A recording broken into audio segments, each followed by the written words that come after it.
Assalamualaikum warahmatullahi wabarakatuh. Selamat pagi anak-anak. Hari ini kita memasuki bab kedua, yaitu tentang Indonesia pada masa awal kemerdekaan sampai masa demokrasi liberal.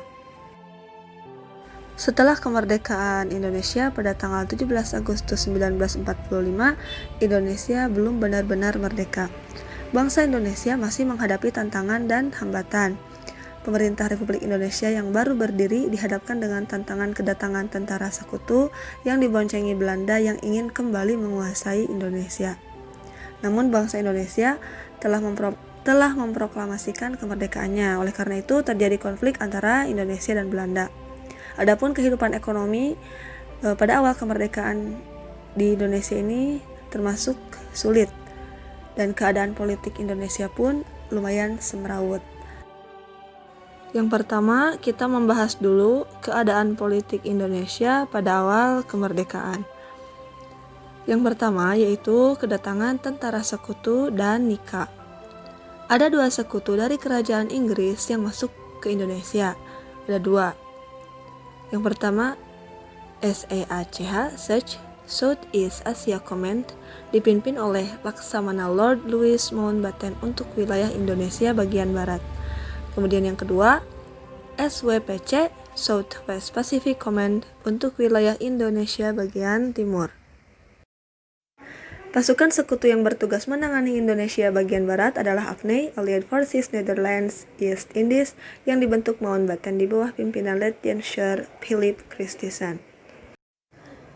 Adapun tugas AFNI di Indonesia adalah sebagai berikut: menerima penyerahan kekuasaan dari tangan Jepang, membebaskan para tawanan perang dan interniran sekutu, melucuti dan mengumpulkan orang Jepang untuk kemudian dipulangkan, menegakkan dan mempertahankan keadaan damai untuk kemudian diserahkan kepada pemerintah sipil, dan menghimpun keterangan tentang penjahat perang dan menuntut mereka ke pengadilan.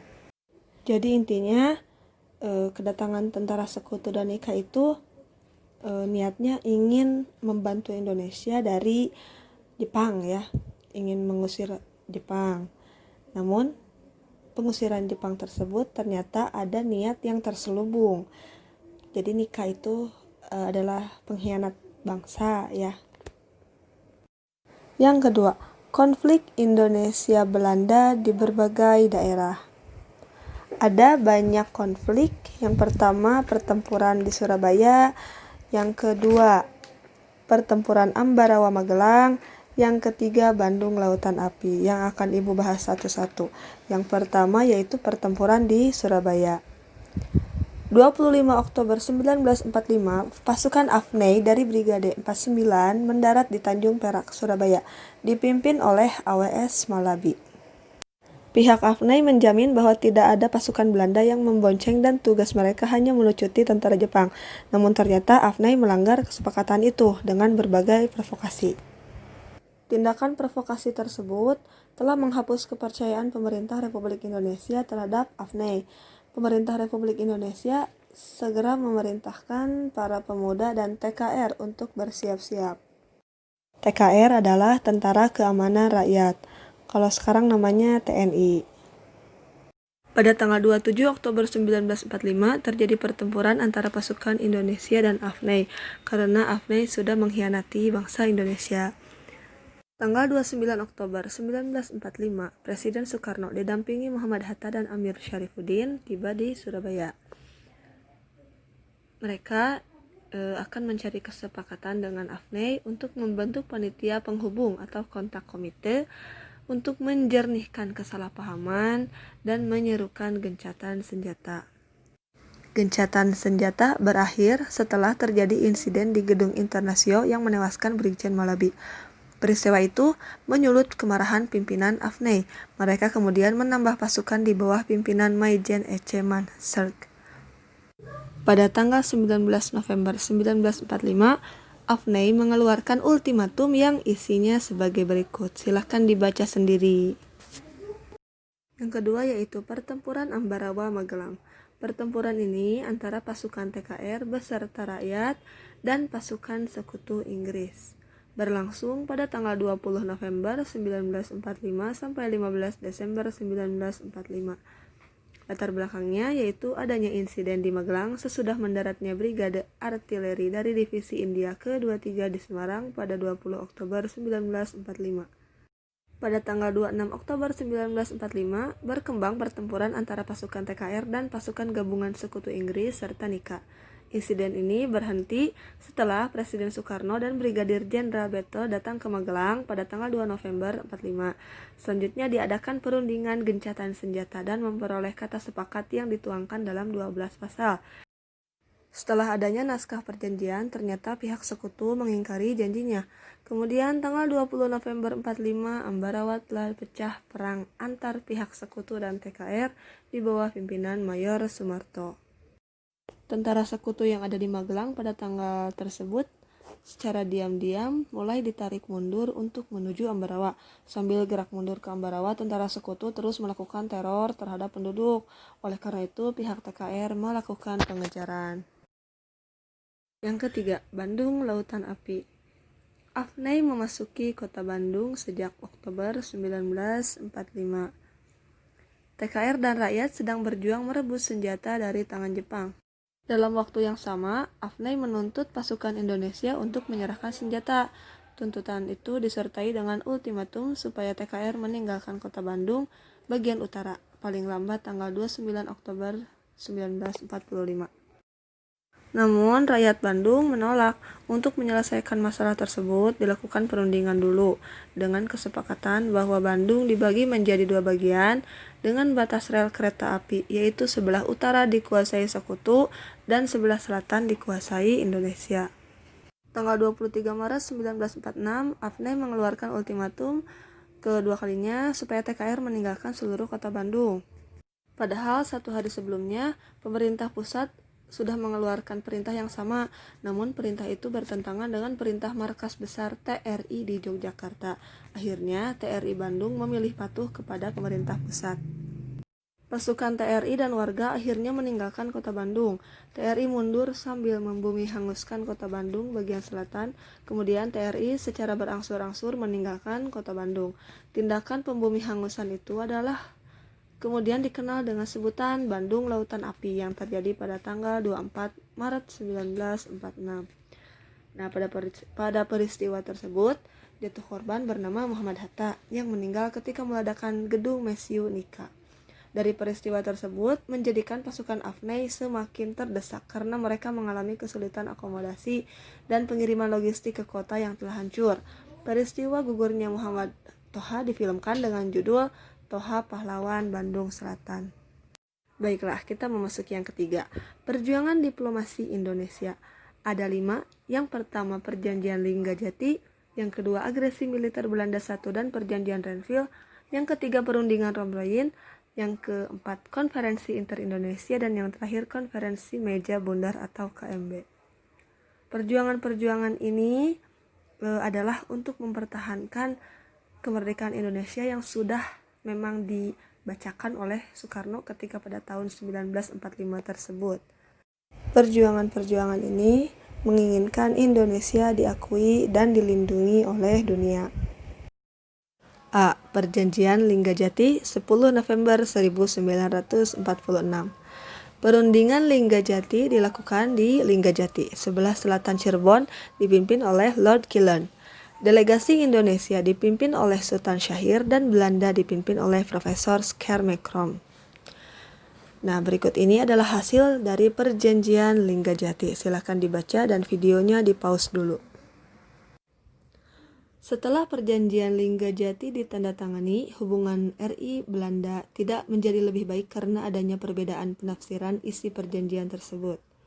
Belanda tetap berkeyakinan bahwa Indonesia menjadi anggota persemakmuran yang berbentuk federasi, tetapi semua hubungan eksternalnya diurus oleh Belanda.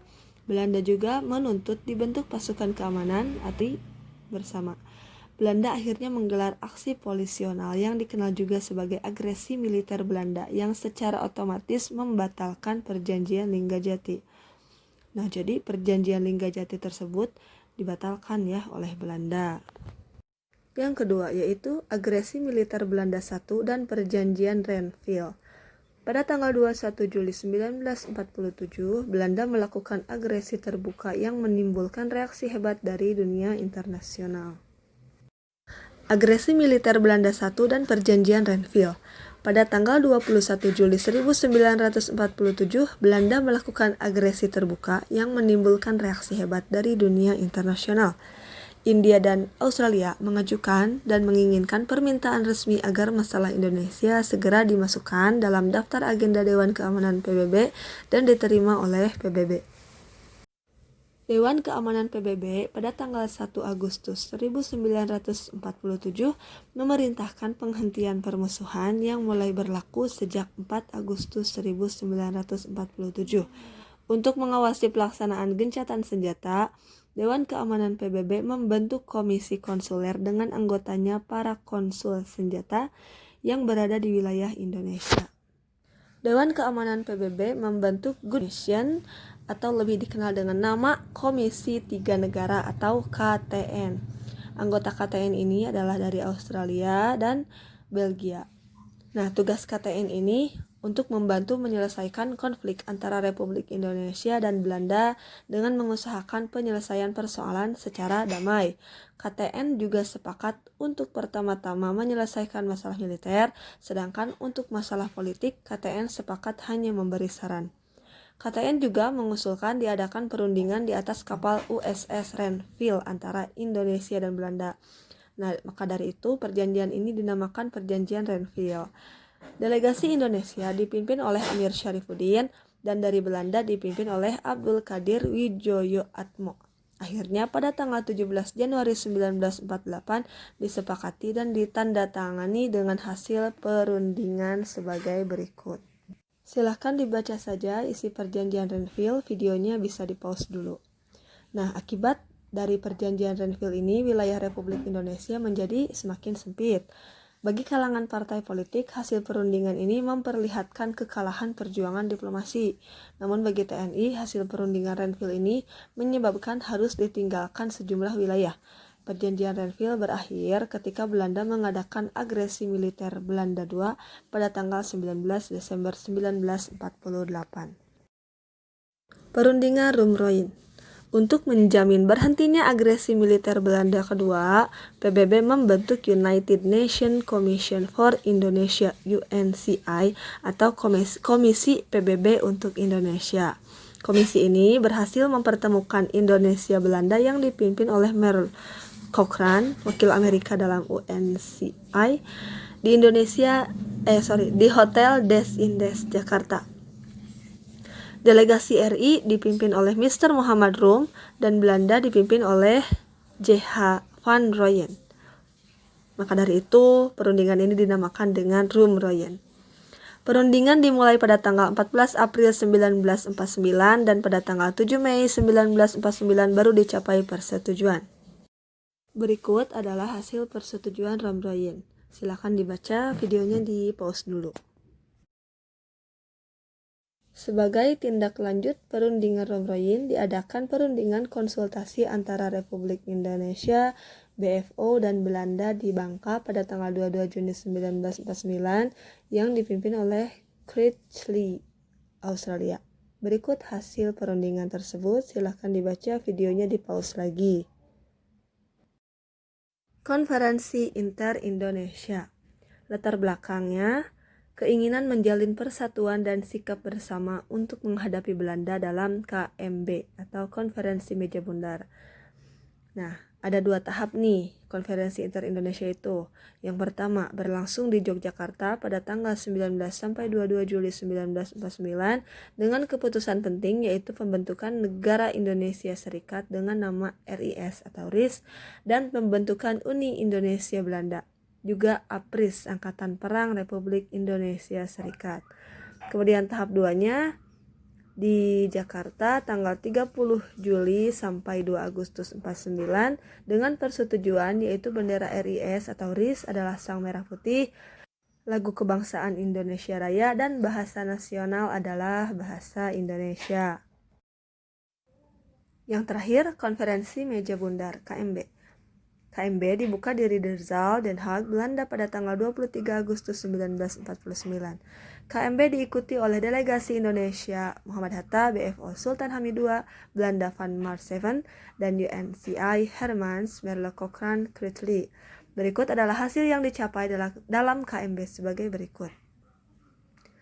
Silakan dibaca saja sendiri ya, di pause dulu lagi videonya. Pada tanggal 27 Desember 1949 diadakan acara penyerahan kekuasaan dari Belanda ke Indonesia. Di Belanda bertempat di ruang Tahta Amsterdam. Pengakuan kedaulatan ditandatangani oleh Ratu Juliana, Dr. Willem Drees, kemudian Mr. AMJ Asasen, dan Ketua Delegasi RIS yaitu DRS Muhammad Hatta. Pada saat yang sama di Jakarta, Istana Merdeka juga berlangsung penandatanganan pengakuan kedaulatan dari Wali Tinggi Mahkota Belanda kepada Wakil Pemerintah Republik Indonesia yaitu Sri Sultan Hamengkubuwono IX. Dengan demikian, secara formal Belanda telah memberikan pengakuan kemerdekaan Indonesia di seluruh bekas wilayah Hindia Belanda, kecuali Irian Barat atau sekarang dinamakan Papua. Ya, dengan adanya pengakuan kedaulatan tersebut, berakhirlah masa revolusi bersenjata di Indonesia dan secara de jure Belanda telah mengakui kemerdekaan Indonesia dalam bentuk negara Republik Indonesia Serikat. Namun, atas kesepakatan rakyat Indonesia pada tanggal 17 Agustus 1950, RIS atau Republik Indonesia Serikat dibubarkan dan dibentuk Negara Kesatuan Republik Indonesia NKRI. Selanjutnya, pada tanggal 28 September 1950, Indonesia diterima menjadi anggota PBB yang ke-60. Hal itu berarti bahwa kemerdekaan Indonesia secara resmi telah diakui oleh dunia internasional. Alhamdulillah sudah selesai. Bagaimana rasanya? Ngantuk? Atau pusing? Atau capek? Atau mungkin lapar? Ya, sebelumnya Ibu memohon maaf jika banyak kata-kata yang salah. Terima kasih sudah menyimak dari awal sampai akhir. Semoga ilmu yang Ibu berikan bermanfaat untuk kalian ke depannya. Terima kasih. Wassalamualaikum warahmatullahi wabarakatuh.